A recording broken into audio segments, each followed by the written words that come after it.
What's up, everybody? Happy Monday and happy Mistake Monday. So today, I kind of wanted to go over a little bit of due diligence and not on the deal side, which was what we typically talk about, but doing due diligence on some buyers. So a mistake that I fell victim to, and I'm sure other people have as well, is getting a deal under contract with a buyer pretty quickly, like when you have a hot property or a property in a good location, and not necessarily doing the right due diligence on that buyer to make sure that they're legitimate. So things I mean, like asking for a proof of funds if you've never worked with that buyer before.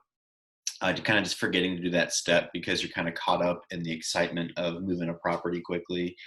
Um, Also checking in to see that they are a legitimate buyer, maybe asking them if they've bought properties here in Indianapolis before, that goes kind of for out of state people, but if they are local, ask if they do own other properties or if they flip properties in that certain neighborhood.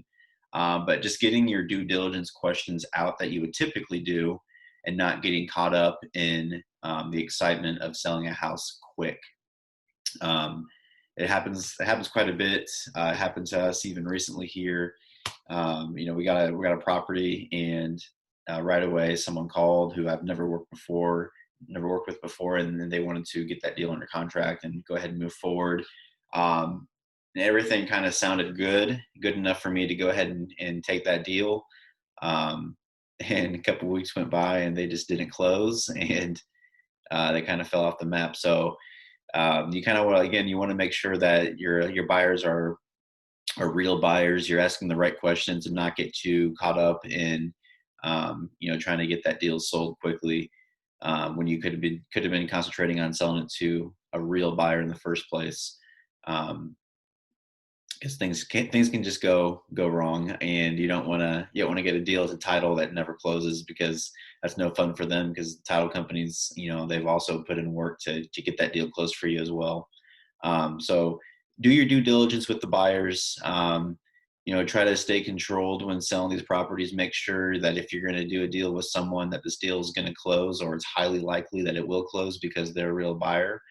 Um, and just make sure that you go through your checklist and doing that, as well as doing your due diligence on the deal side. So don't make that mistake.